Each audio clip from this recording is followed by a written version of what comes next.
주로 이제 시험에 자주 나오는 내용입니다. 우리 개발론에서는 두 문제를 물어보는데, 개발의 형태, 요걸 중심으로 해서 한 문제 꼭 나옵니다. 우리 교재는 183페이지입니다. 183페이지. 그리고 개발의 여러 가지 단계를 중심으로 해서 한 문제 꼭 나옵니다. 두 문제 나오니까 요거 위주로, 요거 위주로 정리하시면 돼요. 이렇게. 자, 그러면 지금부터 개발의 형태를 공부하기 전에 간단히 개발이 뭐냐 좀 알아볼게요. 184페이지 보겠습니다. 자, 개발이라는 것은요, 이거 인간에게 생활, 레저, 작업, 쇼핑 공간 이런 것들을 제공할 목적으로 토지를 개량하는 활동, 이걸요 개발해 줍니다. 자, 이 인간에게 생활하면은요 주택 이런 거 생각하시면 되고, 레저 하면은요 뭐 골프장 이런 거 생각하시면 되고, 작업하면요 무슨 공장, 그다음에 쇼핑 공간 하면 상가 이런 거를 제공할 목적으로 토지를 개량하는 활동, 이걸 얘기하는데, 그러니까 말이 어려우니까 그냥 건물 같은 거 짓겠다는 얘기죠. 건물과 지은데, 건물 같은 거를 지으려면 일단 땅이 뭐 움푹 패여 있다든가 아니면 언덕배기가 져 있다 그러면 이거 땅을 반반히 고르는 작업을 해야 됩니다. 이거를요 정지 작업한다. 땅을 반반히 고르는 걸요 정지 작업한다. 그리고 요즘에는요 건물 지으려면 땅 속에다가 막 상수도 하수도 그런 거 다 해야 됩니다. 그리고 전기 같은 거 다 집어넣어야 되고, 그리고 가스관 같은 거 다 집어넣어야 됩니다. 도로 같은 것도 미리미리 딱 깔거나 도로 부지 남겨놔야 되죠. 이렇게 해서 건물을 지을 수 있는 작업을 미리 하는 거를요 조성에 의한 개량이다 해줍니다. 건물을 지을 수 있는 작업을 먼저 하는 거를 뭐라고요? 조성에 의한 개량이다. 아니면 조성공사 한다 해줍니다. 그런 다음에 요 위에다가 건물을 짓거나 아니면요 건물 외에 나머지 구축물들을 구축한다. 건물이라는 것은 기둥이라든가 기둥이라든가 지붕이라든가 벽을 갖추고 있는 시설물을요 일반적으로 건물 해주고, 건물의 형태가 아닌 뭐 수영장 시설을 한다든가 아니면요 골프장을 건설한다든가 이런 건 다 뭐라고요? 나머지 구축물을 구축한다. 이런 걸요 건축에 의한 개량해 줍니다. 다시 할게요. 건물 지을 수 있는 작업을 미리 하는 거를요 조성에 의한 개량이다. 그리고 건물이라든가 나머지 구축물을 구축하는 거를요 건축에 의한 개량이 되어줍니다.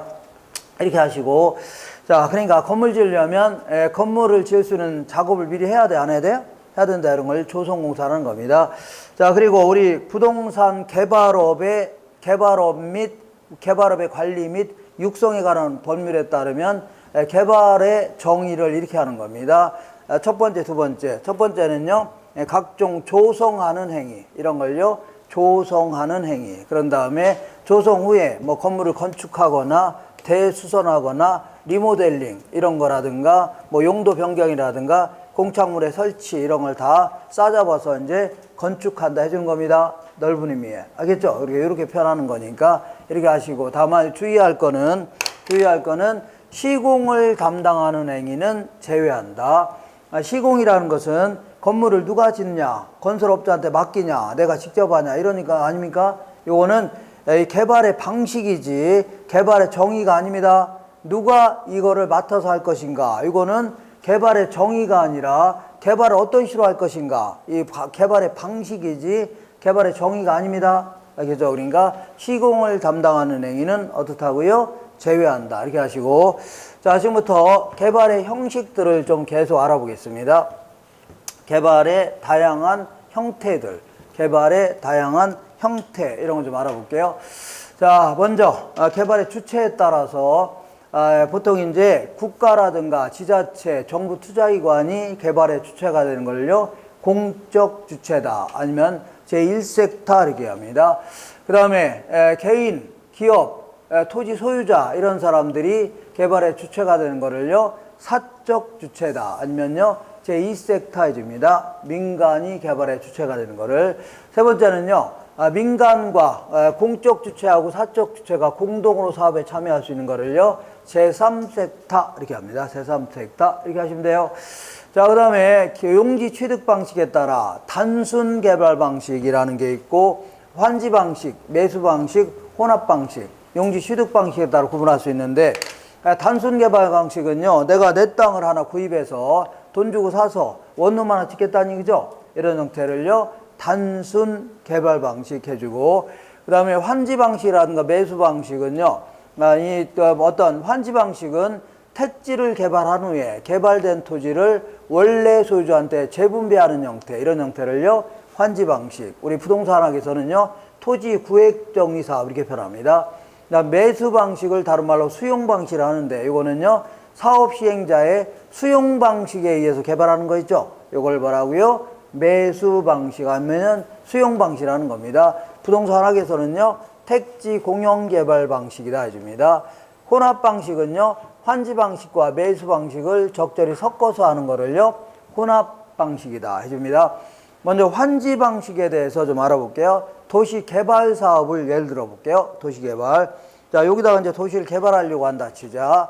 그러면 환지 방식은요, 여기 있는 땅의 소유자를 소유권을 전부 다 이전을 받습니다. 이전을 받는데, 이 실제로 이전받는 게 아니라 형식적으로만 이전받는 겁니다. 등기부에 뭘로 나와요? 신탁에 의한 이전 이렇게 나옵니다. 그래서 전부 다 이전 받아서 안 받았어요? 받은 다음에 시행자는요 시공사, 건설사를 선정해서 여기다 택지 조성공사 한다. 아까 한 것처럼 도로 같은 것도 미리 딱 깔아야 되고, 상수도 하수 이런 거 다 해야 됩니다. 전기 같은 거 집어넣어야 되고, 가스관이건 뭐 이런 거 다 해야 돼요. 학교 부지 이런 거 남겨놔야 되고, 공원 부지도 남겨놓고 이래야 될 거 아닙니까?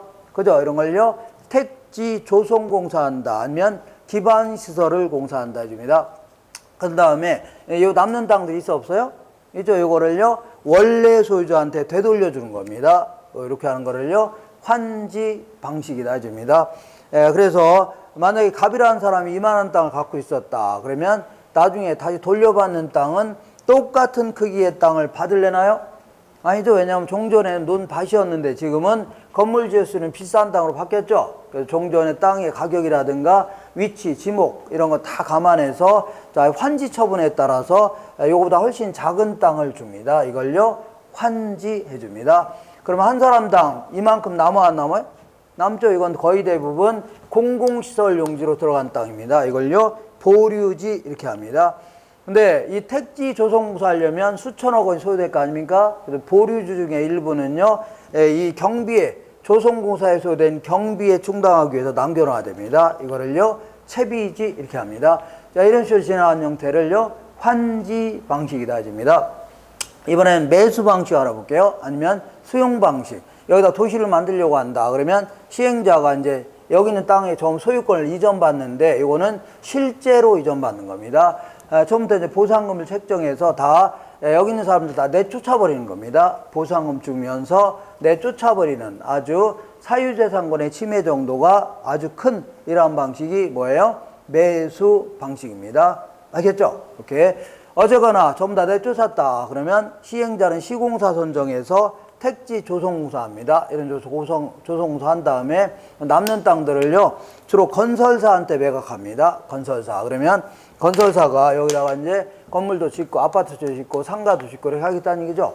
이런 형태에 진행하는데, 만약에 갑이라는 사람이 이만 땅을 갖고 있었다 그러면 나중에 다른 땅을 돌려받나요? 아니죠. 보상금 받고 나 쫓겨나는 거 아닙니까? 이 동네 들어오고 싶으면 아파트 사서 들어야 됩니다. 새로 지어진 아파트 이런 형태로 진행하는 거를요 매수 방식이다 해줍니다. 그리고 환지 방식의 혼합 방식은요 얘랑 얘를 적절히 섞어서 하는 형태, 이런 거를요 혼합 방식이다 해주면돼요. 이렇게 해서 네 가지 형태 좀 기억하시고, 자, 이번에는 계속해서 부동산 개발의 다양한 형태들을 좀 알아보는 겁니다. 이번에는 자, 신개발이라는 게 있고 재개발 이런 게 있는데, 자, 신개발은 우리 교재에 어디냐면 185페이지입니다. 맨 위에. 자, 이 현재 농지라든가 임야였었는데 이거를요 택지로 바꾸어서 개발하는 형태 있죠. 이런 형태를요 신개발이다. 그러니까 말이 어려우니까 지금 농지나 임야였는데 도시를 만들겠다는 얘기죠. 이렇게 개발하는 형태를 뭐라고요? 신개발 해주는 거고, 재개발이라는 것은 기존의 택지, 이게 기존의 택지들 아닙니까? 그죠? 택지를 지나치게 건물 같은 게 낙후되어 있으니까 이거를요 정비하고자 하는 사업을 뭐라고요? 재개발 해주는데, 재개발은요 우리 부동산 학에서는 시행 방식에 따라서 분류한다 해주고, 그 다음에 도정법이라고 해서 도시 및 주거환경 정비법에 따라서도 구분하고 있습니다. 먼저 우리 그 부동산 학자들은요, 사업 시행 방식에 따라서 이렇게 네 가지 형태로 구분합니다. 철거 재개발, 개량 재개발, 수복 재개발, 보존 재개발 구분하는데, 이 수복 재개발까지는요, 건물 자체가 지나치게 노후화가 되어 있습니다. 노후화가 되어 있는데, 보존 재개발은 아직 노후화 되어 있어, 안 됐어요?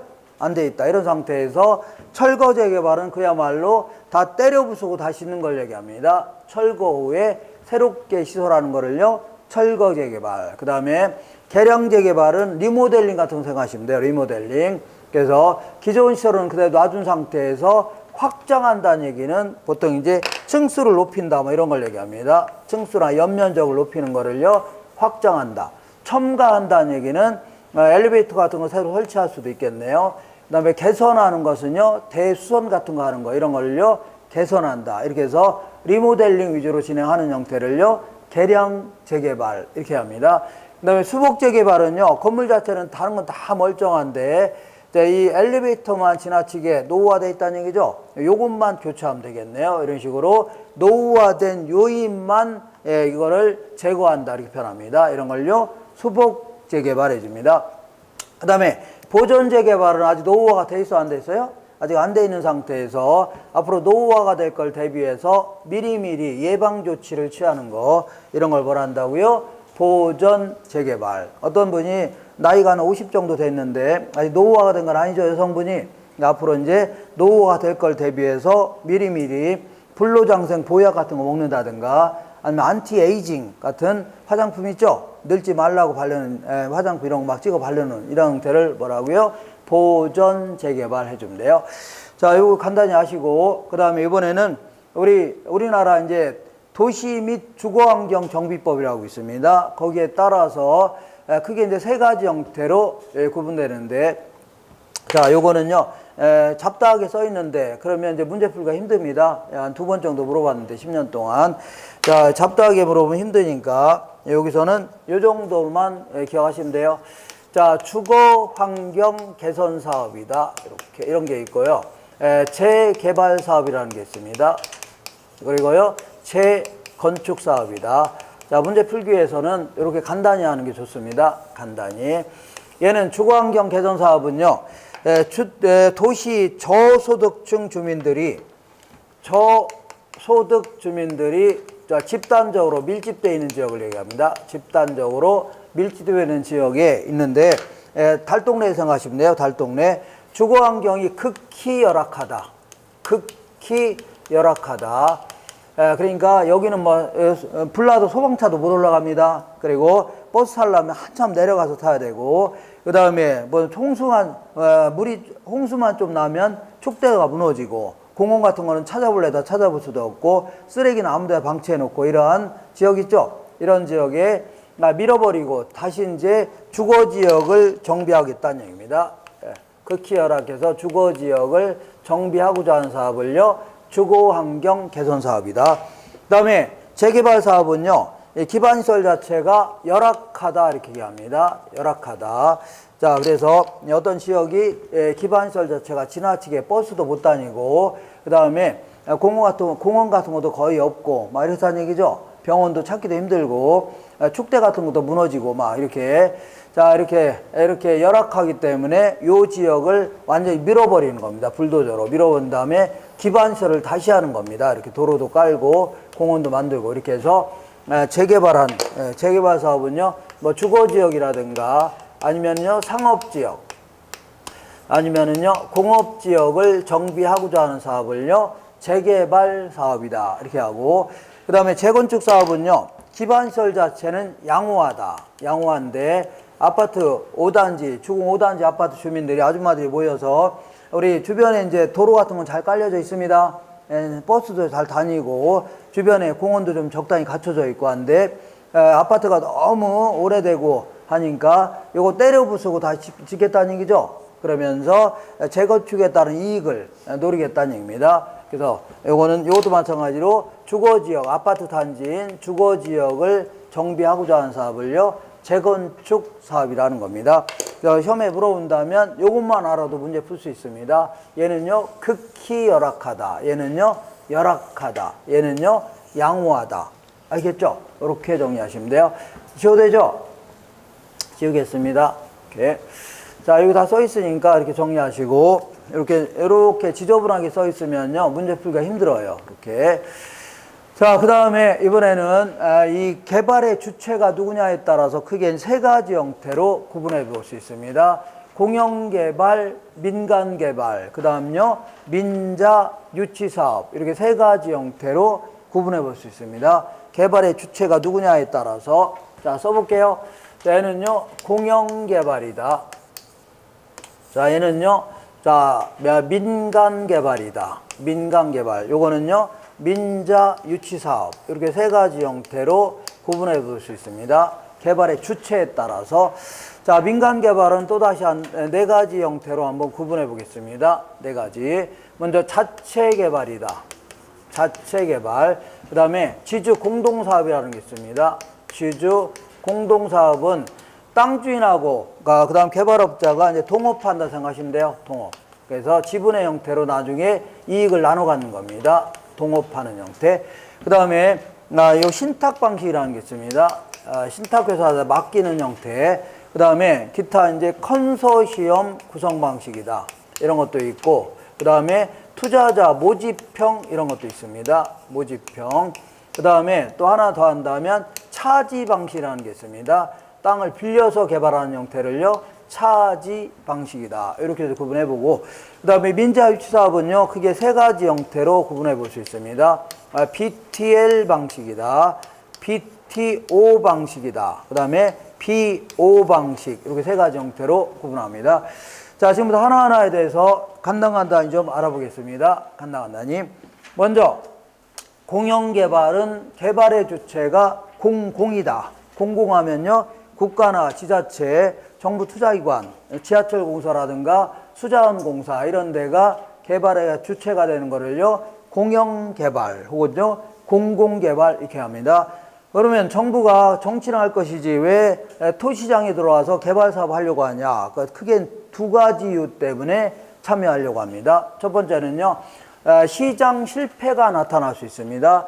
우리 도로라든가 공원, 교량 이런 것들은 사적 주체한테 맡기게 되면 무임승차 문제가 발생합니다. 내 돈 들여서 도를 깔았더니 남들은 공짜로 이용한다는 얘기죠. 나도 이렇게 생각하는 겁니다. 뭐하러 내 돈 들여서 도를 까냐. 나도 남들이 깔아놓으면 공짜로 이용하겠다는 얘기죠. 이러한 무임승차 문제 때문에 사적 주체한테 맡기게 되면 개발하려고 안 하려고요? 안 하려고 하니까 정부가 직접 나서서 도로도 깔고 공원도 만들고 뭐라고요? 여러 가지 교량도 놓겠다는 얘기죠. 이런 목적으로 개입합니다. 두 번째는요, 형평성을 높이기 위해서. 우리 극빈층 같은 경우는 아파트 살 사람, 못 사는 사람 많아요, 적어요? 돈이 없어 못 사는 사람 많고, 임대보증금 몇 천만 원 못 낸 사람 수두룩하죠? 임대료 내기도 힘든 사람도 많기 때문에 이런 사람을 위해서 정부가 공공 임대 아파트 지어서 저렴하게 공급하겠다는 얘기죠. 이런 게 이제 두 가지 목적으로 개입하는 게 일반적입니다. 이렇게 하시고, 자, 지금부터 민간 개발 알아보겠습니다. 민간 개발은 크게 이제 네 가지 형태로 이제 분류해 볼 수 있는데, 교재마다 이제 분류는 달리합니다. 다만 제가 이렇게 분류하는 게 그래도 가장 합리적인 분류라고 해서 이렇게 분류해 봤습니다. 자, 자체 개발은요, 그야말로 토지 소유자가 자력으로 개발하는 겁니다. 땅을 구입해서 어떤 건물을 지을 건가를 기획도 하고 원룸 하나 짓겠다는 얘기죠. 그리고 자기가 자금도 다 조달해야 됩니다. 그리고 건물도 건설해야 돼요. 건축도 해야 되고, 그 다음에 소유자가 알아서 하는 겁니다. 그 다음에 분양이나 임대도 다 알아서 하는 겁니다. 이렇게 하는 거를요, 자체 개발이다. 이렇게 합니다. 다만 다른 건 다 자기가 혼자서 할 수 있지만 자금도 조달하고 건물을 짓는 거, 이거는 안 해본 사람은 못 하겠네요. 그래서 건물 짓는 것만 도급 발주한다. 이렇게 얘기합니다. 건설업자한테 완성만, 일의 완성만 도와달라고 요구할 수 있죠. 이런 걸요, 도급 발주한다. 이렇게 표현합니다. 자, 이런 식으로 진행하는 형태를요, 자체 개발이다. 이렇게 합니다. 자, 요거는요, 아무래도 그 모든 이익이라든가 손실이 누구한테 귀속돼요? 소유자한테 귀속되고, 그 다음에 사업 수행 속도는 매우 빠를 수가 있겠네요. 맞죠? 혼자서 주도적으로 하다 보니까. 그렇지만 아무래도 위험이 커요, 작아요? 그죠? 자기가 개발의 전문가가 아니니까 잘못된 건물을 기획하고 자금도 자기가 직접 조달해야 되는 것도 문제가 되고, 그 다음에 나중에 분양도 해본 사람이 하는 거 아닙니까? 이것도 이런 것도 위험이 클 수밖에 없네요. 그러니까 아무래도 위험이 상당히 크고 자금 조달 부담도 클 수밖에 없어요. 그리고 일이 잘못된다면 위기관리 능력도 요구된다. 이런 단점이 있겠네요. 자, 그 다음에 이번엔 지주 공동사업 알아보겠습니다.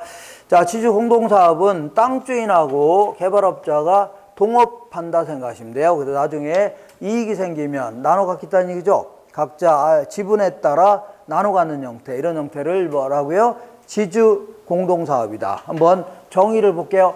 토지 소유자와 개발업자가 부동산 개발을 공동으로 시행하는 형태인데, 일반적으로 토지 소유자는 땅을 제공합니다. 땅을 대고, 그 다음에 개발업자가 땅을 대고서 이제 개발업자가 이제 개발에 따른 노후화라든가 아니면 추가적인 비용을 부담해서 건물을 완성시킨 다음에 이익을 나눠 갖는 겁니다. 이렇게 서로의 이익을 추구한다. 이익을 나눠 갖는 형태인데, 여기는 크게 이제 두 가지 형태가 있습니다.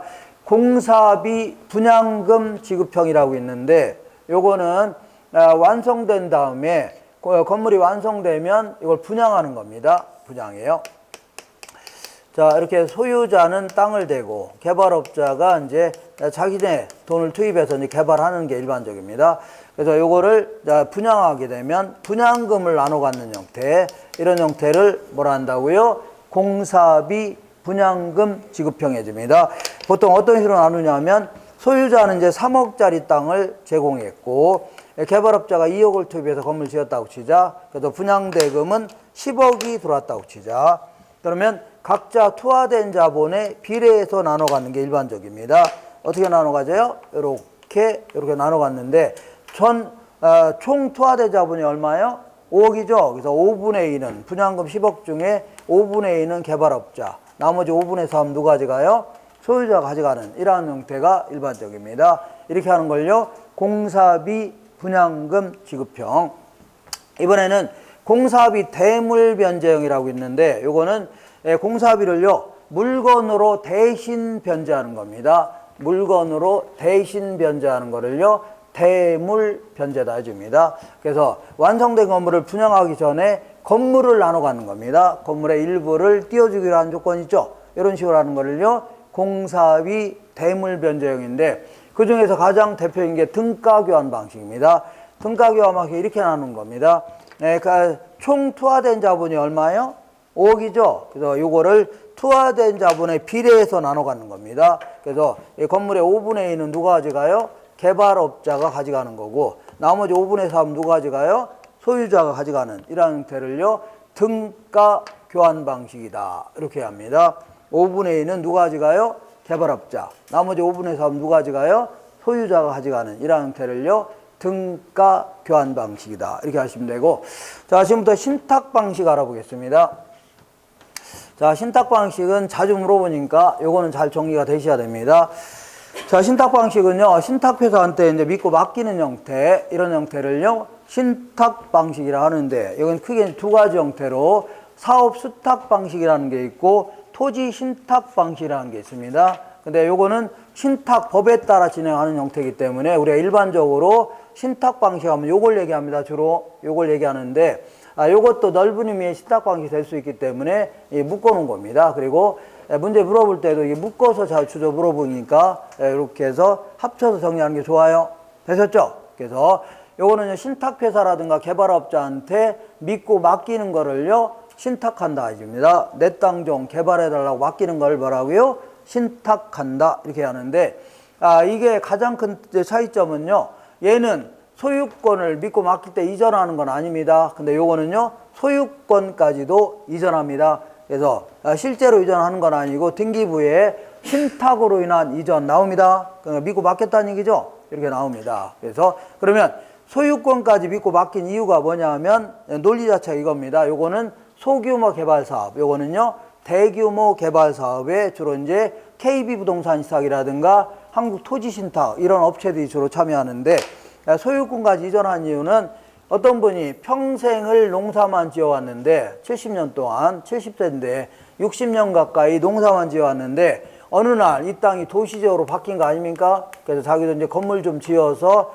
분양이나 임대 좀 해보고 싶은데 건물에서 아는 게 있어 없어요? 없으니까 자 신탁회사한테 맡기면서 소유권까지 이전하는 겁니다. 이전한 다음에 신탁회사는 빠져 있으라는 얘기입니다. 그러니까 소유권까지 넘긴 다음에 그냥 집에 가셔서 애들하고 놀기도 하고 놀러 댕기고 하라는 얘기죠. 빠져 계시라는 얘기입니다. 그러면 우리가 알아서 다 어떤 건물 기획할 건지 지을 건지 기획도 하고 자금도 우리가 다 조달하고 그 다음에 건물도 우리가 다 알아서 짓고 나중에 분양이나 임대까지 다 끝낸 다음에 남는 이익을 넘겨주겠다는 얘기죠. 그래서 이렇게 진행하는 형태를 뭐라고요? 토지 신탁 방식이다. 그래서 이 개발 사업의 주체가 누구예요?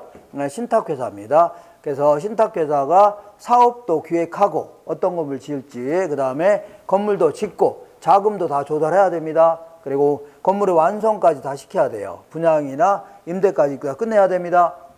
그리고 우리 신탁법에 따르면요, 믿고 맡길 때 수익 증권을 발행하도록 하고 있습니다. 그래서 나중에 수익 증권을 가꾸는 자가 이익을 가져가는 겁니다. 이렇게 해서 어쨌거나 분양이나 임대가 끝나니까 돈이 들어와 안 들어와요?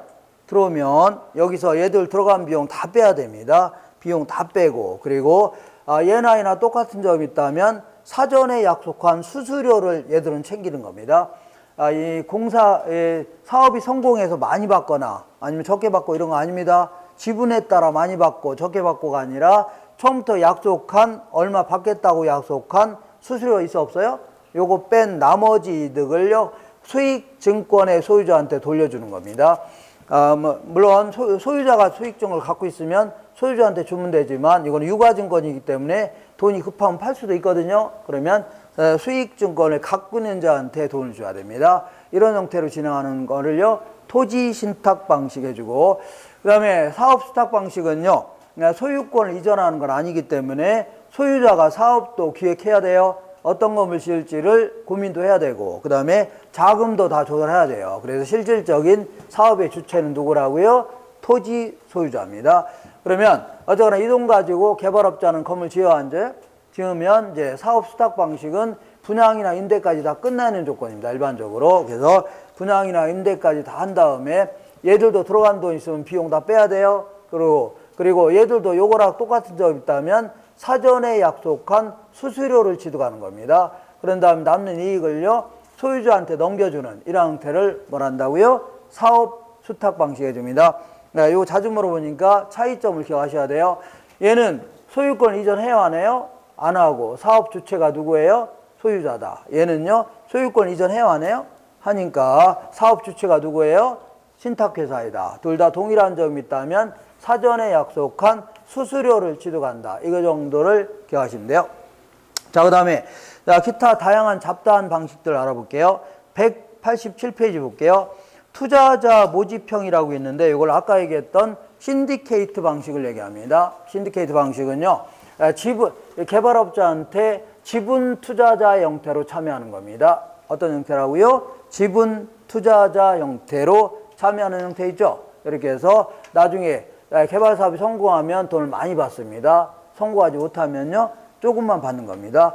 그리고 주식회사 같은 경우는 뭐 주식을 발행하는데 우리 이제 합자회사 한명회사는 사원권이라는 걸 발행합니다. 똑같은 거예요. 주식하고 똑같은 거예요. 그리고 요거는 사업이 종료되면 일반적으로 자동 해산하는 게 일반적입니다. 이런 형태로 진행하는 거를요 투자자 모집형이다. 소액 투자자 형태로 참여해서 개발 사업이 진행되는 형태, 이걸요 신디케이트 해줍니다.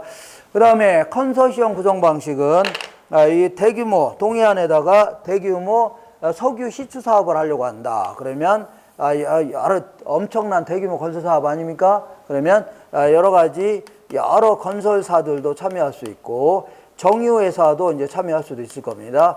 그리고 뭐 지자체도 참여할 수 있고 지자체 아니면요 각종 연구소 이런 데 참여할 수 있을 겁니다. 다양한 사업 주체가 참여해서 공동으로 사업을 진행하는 형태를요 컨소시엄 구성 방식이라 해줍니다. 그럼 이때는 어느 하나 회사가 대표 회사가 될 수도 있지만 일반적으로는요 요 사업을 위해서 별도의 법인을 결성하는 게 일반적입니다. 알겠죠? 이렇게 진행하는 형태인데 이건 아무래도 사업에 다양한 사업 주체가 전문적인 참여업체가 참여하니까 아무래도 사업의 안정성을 확보할 수 있다는 장점이 있지만, 어쨌거나 사공이 많으면 배가 어디로 가요? 바닷가로 갈 거 아닙니까? 그러니까 아무래도 이 상호 이해 조정도 필요하고, 사업이 잘못된다면 누구 때문에 실패했냐, 책임의 회피 현상, 이런 것도 발생할 수 있습니다. 자, 그 다음에 차지 방식이라는 것은 땅을 빌려서 개발하는 형태인데, 여기는 크게 두 가지 형태가 있습니다. 옛날식 차지 방식이 있고, 그 다음에 새로운 형태의 차지 방식이 있습니다. 어쨌거나 소유자의 땅을 빌리는 겁니다. 개발업자가 빌려서 부동산을 개발하는 형태 있죠. 이런 형태인데, 얘는 구차지 방식은 완성된 부동산을요, 타인에게 제3자한테 비싸게 팔을 목적이 있습니다. 비싸게 팔을 목적이 있으니까, 건물까지. 그러니까 아예 토지 소유자는 처음부터 빌려줄 때 고액의 권리금을 받는 식으로 해서 빌려줍니다. 고액의 뭐라고요? 권리금. 그리고 빌릴 때는 어떤 권리를 설정해야 돼, 안 해야 돼요? 해야 되는데, 일본식 표현으로는요, 차지권을 설정한다. 우리나라 표현으로는요, 지상권을 설정한다 해줍니다. 뭘 설정해요? 지상권. 그런 다음에 건물이 완성되면 3자한테 판다고 했죠? 그래서 차지권부로 분양한다. 그 얘기는 차지권이 포함되어 있는 상태에서 분양하는 겁니다. 그럼 내가 이 건물을 구입했다. 그러면 건물은 내 거죠? 땅은 누구 거라고요? 소유자 겁니다. 차지권이 포함되어 있는 상태에서 구입한 거니까. 이런 형태로 진행하는 거를요, 옛날식 차지 방식. 그 다음에 신차지 방식은요, 빌리는 거 맞습니다. 지상권 설정해서 빌리는 건 맞아요. 그렇지만 얘는요, 완성된 부동산을 소유주한테 돌려줄 의사가 있습니다. 그러다 보니까 공동사업의 형태로 2-3년 정도 걸리니까 2-3년 정도에 애들 학비도 있고 해야 되니까 차지료 형태로 이익을 먼저 준다 생각하시면 돼요. 차지료 형태로 이익을 먼저 나눠준다. 줬다 생각하시면 돼요. 그런 다음에 개발 사업이 완성되면 토지는 빌린 거니까 무상으로 반환하고, 건물도 공짜로 주면 안 되죠. 건물은 시가대로 양도하는 형태, 이런 형태를 뭐라고요? 신차지 방식이다. 이렇게 합니다. 자, 한 장 넘겨볼게요. 자, 마지막으로 민자 유치 사업에 대해서 알아볼게요. 자, 민자 유치 사업은 요거는 뭐 기본적인 취지를 좀 알고 계셔야 됩니다. 기본적인 취지는 이게 뭐가 있냐면, 요게 뭐가 있냐면 초등학교가 있는데, 아주 옛날에는 국민학교 이렇게 했습니다. 초등학교. 자, 초등학교가 1955년생에서 63년생까지를요, 베이비붐 세대 이렇게 합니다. 그래서 이 당시에는 애들을 막 무지막지하게 나온 겁니다. 7남 8녀 막 이렇게 나왔다는 얘기죠. 여러분이니까 이 학생들이 초등학교 다닐 때가 1970년대 전후입니다. 이 당시에는 학교를 무지막지하게 지어댄 겁니다. 그것도 전부 다 국립학교였습니다. 국립학교. 무지막지하게 지어졌는데, 그 학교들이 지금 2024년도니까 한 53년도 4년 된 거 아닙니까? 상당히 낡고 노후화된 겁니다. 그래서 이걸 교체하려고 하는데, 이거를 정부 예산을 편성했다가는 시간이 걸려 안 걸려요? 꽤 걸립니다. 예산 편성해서 노인 복지로 써야 되고, 탱크 구입하는 데 써야 되고, 쓸 게 이제 다 정해져 있는데, 여기에 초등학교 교체하는 데만 쓰게 되면 다른 용도로 쓰는 게 힘들어지죠. 그러니까 요거를 민간 건설업자한테 좀 대신 좀 지어달라고 좀 부탁하는 겁니다. 그리고 도로라든가 하천, 항만, 철도 이런 것들을요, 사회 간접 자본이라 하는데, SOC가 해줍니다. 이런 것들이 잘 갖춰져 있어야 고도 성장할 수 있는 겁니다. 물건만 잘 만들면 뭐합니까? 유통이 제대로 되면, 잘 안 되면 안 되죠. 그러니까 물건의 유통을요, 물류를 하는데, 물류가 상당히 중요해진 겁니다. 그래서 옛날에는요, 도로 같은 거를요, 도로공사에서 맡아서 이제 개발했는데, 지금은 도로에 대한 수요가 하도 많아지는 바람에 이거를 도로공사에서 했다가는 시간이 걸려 안 걸려요? 꽤 걸리니까 이 건설업자한테 이것도 맡기겠다 그런 얘기입니다. 근데 두 가지의 가장 큰 차이점은 뭐가 차이 나냐면, 이 도로 같은 경우는 도로 깔은 다음에 이 그 건설업자가 톨게이트 설치해서 투하된 자본을, 이용자들한테 투하된 자본을 회수할 수가 있다 그런 얘기입니다. 회수할 수 있는데, 초등학교는요, 초등학생들한테, 코 흘리게 애들한테 돈 달라면 줘야 안 줘요? 안 줄 거 아닌가? 무상교육이고 하니까. 그러니까 이용자들한테 투하된 자본을 회수할 수가 없다. 그래서 이 두 가지가 차이가 나는 겁니다. 차이가 나니까 좀 간단히 해본 겁니다. 이 BTL 방식은 이용자들한테 투하된 자본을 회수할 수 없는 시설의 경우에는 BTL 방식으로 주로 활용합니다. 그 다음에 도로라든가 경전철 이런 것들은 이용자들한테 투하된 자본을 회수할 수 있어 없어요? 있다는 얘기죠. 그래서 자 BTL 방식은요, 먼저 빌드하면 민간이 개발하는 겁니다. 누가 개발한다고요? 민간이 개발하는 거고, 트랜스퍼하면 소유권을 정부한테 넘기라는 얘기죠. 넘긴 다음에 얘네들은 이용자들한테 투하된 자본을 회수할 수 없기 때문에 정부에서 아예 한 30년 정도에 걸쳐서 임대료 형태로 지급하겠다 하는 걸 뭐라고요?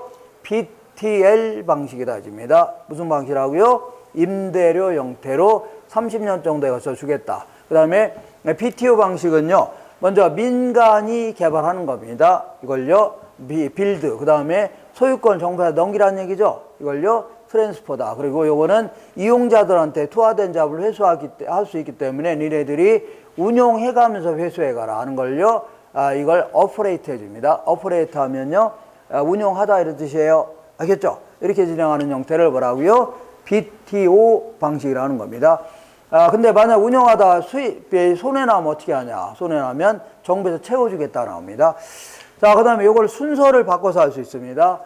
먼저 BLT 방식이라, 이거는요, 자, 민간이 개발하는 거고, 우리가 한 30년 정도에 걸쳐서 임대료 먼저 주겠다는 얘기죠. 그 다음에 소유권을 넘겨라 하는 걸요, BLT 방식이다. 요거랑 요랑 순서를 다 바꿔간 겁니다. 이것도 얘랑 순서를 바꿔서 민간이 도로를 까는 거죠. 그런 다음에 우리가 니네들이 먼저 운용해가면서 돈을 회수해가라. 그런 다음에 나중에 소유권을 넘기라 할 수 있는 거죠. 이걸요 BOT 방식이다. 항상 순서에 따라 진행합니다. 그리고 도로라는 것은 누가 소유하냐, 이게 중요해요, 중요하지 않아요? 중요하지 않습니다. 왜냐하면 뭐 도로를 뭐 거래하고 이러진 않죠. 중개업소에서. 그러니까 누가 관리하냐가 중요한 겁니다. 그러니까 민간이 개발한 다음에 소유권도 가져가라. 아웃해주면 자체 소유하다. 건설업자가 그냥 가져가라는 얘기입니다. 그 다음에 오퍼레이트 하면요 운영도 하라는 얘기입니다. 이렇게 하는 걸 뭐라고요? BO 방식이다. 소유권도 가져가고 운영도 하라. 이런 걸요 BO 방식 해줍니다. 자, 지금까지 공부한 거를 문제를 통해서 해결해 보겠습니다. 문제를 통해서 해결해 보자. 자, 이게 이제 가장 중요한 내용이니까. 자, 우리 188페이지 볼게요. 자, 188페이지 공공개발 혹은 공영개발이란 1섹터 개발이라고도 하며 국가나 지자체, 공사 등이 개발의 주체가 되는 거를요 공영개발 혹은요 공공개발 해줍니다. 혼합 방식은요 환지 방식과 매수 방식을 적절히 섞어서 하는 방식, 이걸요 혼합 방식 해줍니다. 3번 볼게요. 도시개발사업에 소요된 비용과 공공용지를 제외한 후에 도시개발사업 전에 토지의 위치라든가 지목, 면적 등을 고려하여 토지 소유자에게 재분배되는 토지를요 환지 이렇게 합니다. 환지. 그 다음에 도시개발사업에 필요한 경비를 충당하기 위해서 남겨놓은 땅 있죠. 이런 땅을요 채비지 이렇게 합니다. 채비지. 그 다음에 수복재개발은 엘리베이터만 지나치게 노후화되어 있다 그러면 노후화된 부분만 제거하는 거를요 수복재개발.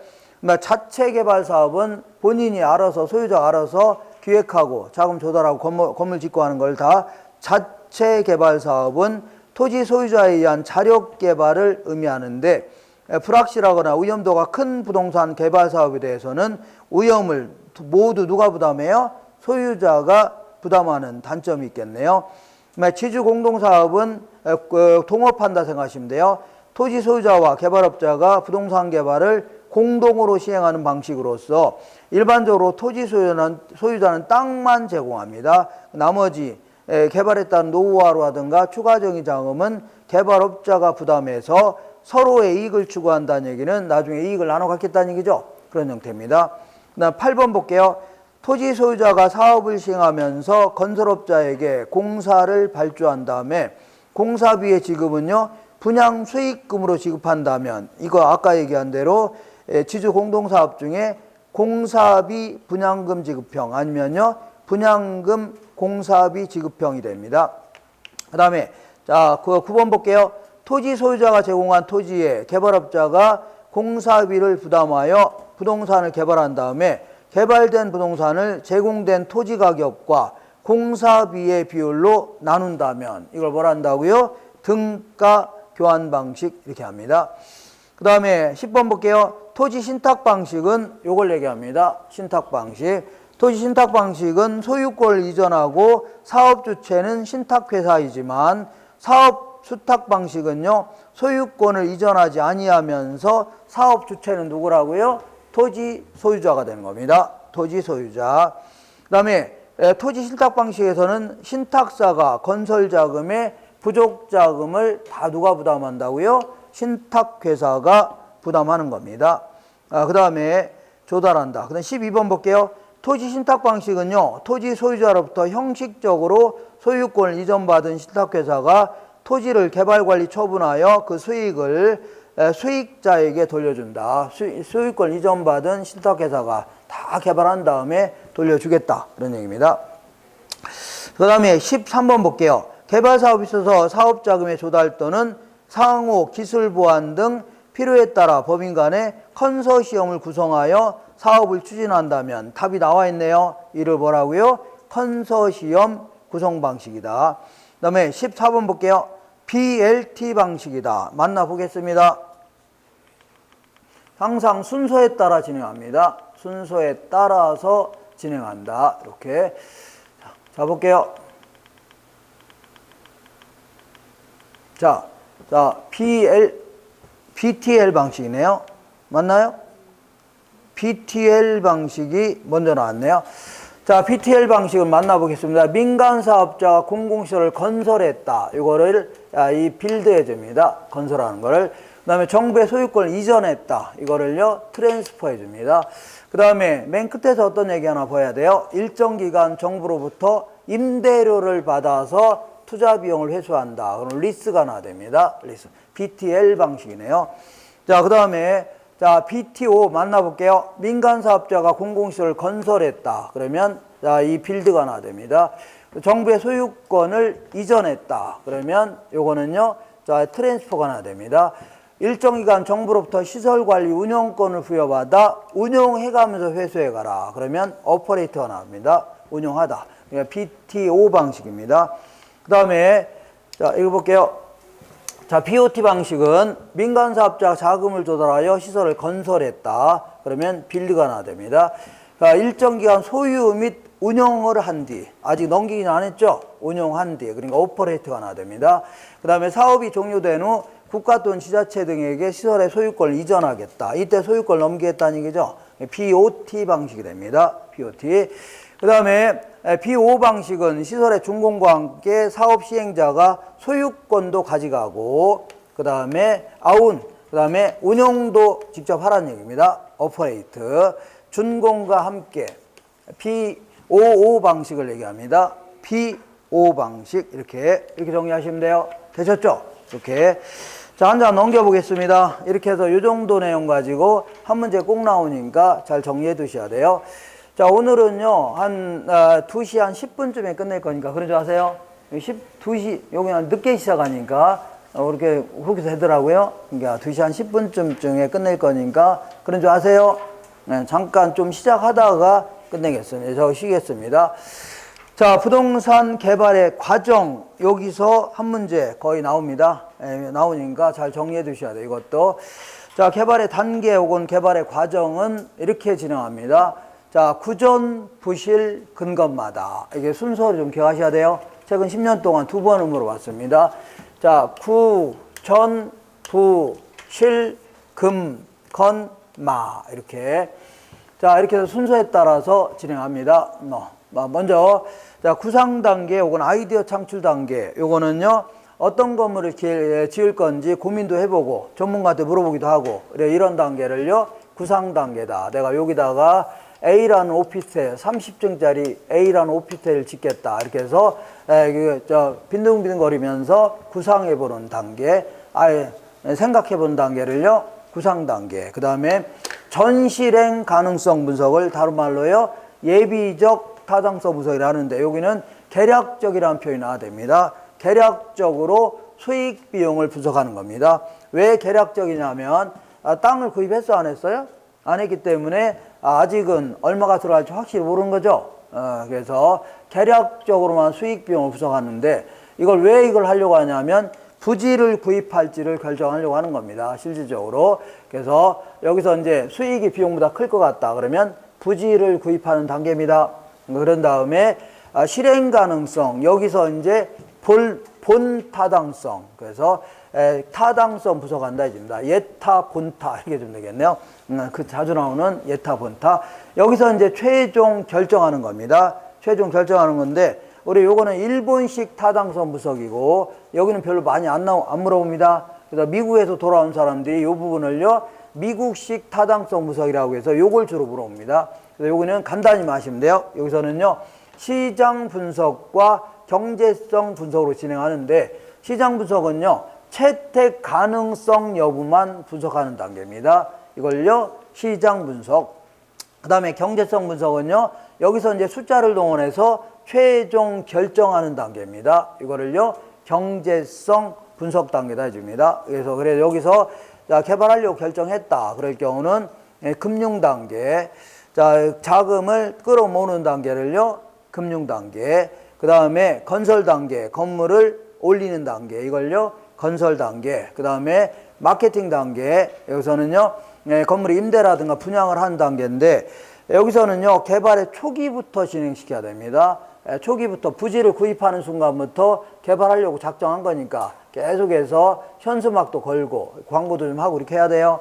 그렇죠? 개발의 초기부터 진행해야 되는데 이거 사이사이 집어넣으니까 지저분하니까 맨 끝에다 놓은 겁니다. 이거는 개발의 초기부터 진행시켜야 되고 특히 이제 중요 임차인을 선정하는 게 매우 중요합니다. 이게 상가라면 무슨 CGV 같은 거 집어넣는 거 있죠? 이런 거 집어넣으면 자동적으로 다른 업체도 막 들어옵니다. 이런 걸요 중요 임차인이다 해줍니다. 되셨죠? 이렇게 해서 일단은 요 순서 좀 기억하시고 여기서는요 시장 분석과 경제성 분석의 차이점 정도만 간단히 아시면 돼요. 이런 거 몰라도 됩니다. 잡동사니 같은 거 몰라도 돼요. 자, 지금부터 이 타당성 분석 아니면 실행 가능성 분석을 다른 형태로 설명합니다. 이건 이제 일본식 타당성 분석이고 미국에서 공부하고 돌아온 사람들이 이렇게 이제 이렇게 내용을 얘기하고 있습니다. 그래서 시장 분석과 경제성 분석을요 이런 식으로 설명합니다. 어쨌거나 시장 분석을 세 가지 형태로 지역 경제 분석 우리 교재에 190페이지 아래쪽에 있는 겁니다. 시장 분석과 시장성 분석 이렇게 구분하고 있고 경제성 분석은요 타당성 분석과 투자 분석 요거 이렇게 이제 구분하고 있습니다. 요거 순서 물어보니까 순서를 좀 기억하셔야 돼요. 지시성 타자다. 지시성 타자 이렇게 해서 순서 좀 기억하세요. 순서. 자 그리고요 그리고 이 시장 분석과 시장성 분석 요 차이를 가끔 물어보니까 자주 물어보니까 요거 구분하셔야 돼요. 먼저 시장 분석은요 동종 유형의 부동산이 있다면 여기에 이제 A라는 오피스텔 외에도 이미 있었던 다른 오피스텔이 많이 있을 겁니다. 동종 유형의 부동산들이 시장 전체에서의 수요와 공급 상황을 분석하는 거를 뭐라고요? 시장 분석이다. 이렇게 한다면 좀 거시적 형태의 분석이라면 시장성 분석은 요번에 개발하려고 하는 부동산 요걸 얘기합니다. 개발 부동산이 실제로 매매되거나 임대될 수 있는 능력을 분석하는 거를 뭐라고요? 시장성 분석이다. 이렇게 합니다. 그래서 시장성 분석을 위한 특수한 이 분석 기법 중에 하나가 흡수율 분석이라고 있습니다. 얘는 이렇게 하는 겁니다. 여기다 이제 대림산업이 아파트 지으려고 하는데 최근에 삼성 아파트가 여기다 분양한 적이 있답니다. 삼성 아파트가 레미안이 분양한 적이 있는데 분양하기 시작해서 볼게요. 분양하기 시작해서 보통 1년 동안을 주로 따집니다. 1년 동안에 어느 정도 비율로 흡수가 되었나. 흡수라는 게 매매 혹은 임대가 됐냐 이걸 따져보는 겁니다. 그래서 분양하기 시작해서 요 이 땅 했더니 분양이 끝났다. 그러면 소비자가 많다는 얘기 적다는 얘기예요? 무지가 많으니까 아파트 지을 수도 있겠네요. 근데 1년이 지났는데도 불구하고 분양률이 40%밖에 안 된다. 그러면 얘들도 들어가서 아주 힘들 수 있는 거죠. 이렇게 따져보는 걸 뭐라 한다고요? 흡수율 분석이다. 주의할 거는 현재까지의 추세를 파악하는 게 주된 목적이 아니라 미래 추세를 예측하는 거 있죠. 요게 바로 궁극적인 목적이다. 정리하시고 나머지는 간단간단히 지역 경제 분석은 지역의 환경을 분석한다 생각하시면 돼요. 이 지역의 뭐 인구라든가 소득이라든가 교통망 이러한 지역 환경을 분석하는 거를요. 이거를 지역 경제 분석. 그리고 여기서부터는 숫자를 동원해서 구체적으로 최종 결정하는 단계인데 타당성 분석은 우리 투자론에서 공부한 현금 수지를 분석하는 단계입니다. 내 돈 나가고 들어온 거 있죠? 요걸 분석하는 단계인데 여기서는 일반적으로 세후 현금 수지를 기초로 해서 일단의 수익성을 검토한다. 이렇게 표현합니다. 세후. 그 다음에 투자 분석을 통해서 요구 승률을 기초로 해서 최종 결정하는 겁니다. 순현가법 아니면 내부 승률법, NPV법, IRR법 이런 걸 동원해서 최종적으로 개발할지를 결정하는 거를요. 투자 분석이다 해줍니다. 되셨죠? 이렇게. 자, 그래서 특히 요 순서 좀 기억하시고 요와 요거의 차이점을 기억하셔야 됩니다. 차이점. 자, 지금까지 한 거 문제를 통해서 확인할게요. 자, 191페이지 맨 위에 보겠습니다. 자, 개발의 단계 중에 예비적 타당성 나오면 무조건 계략적이라는 표현이 나와야 됩니다. 그냥 할게요. 계략적. 자, 그 개발 사업으로 예상되는 수익과 비용을 계략적으로 계산하여 수익성을 검토하겠다. 맞고 2번 볼게요. 예비적 타당성 아까 구전부실 근거만 있죠? 그 전실행 가능성을 얘기합니다. 자, 2번 볼게요. 일반적으로 개발된 공간의 임대 활동, 요거는 뭐예요? 뭐 마케팅 활동하는 거 아닙니까? 이거는 개발 사업의 초기부터 진행시켜야 됩니다. 세 번째 볼게요. 시장 분석. 보통 여기를 물어봅니다. 이걸 물어보는지 이걸 물어보는지 대충 압니다. 거의 요걸 주로 물어봅니다. 시장 분석 나오면 무조건요. 수요와 공급 상황 나와야 돼요.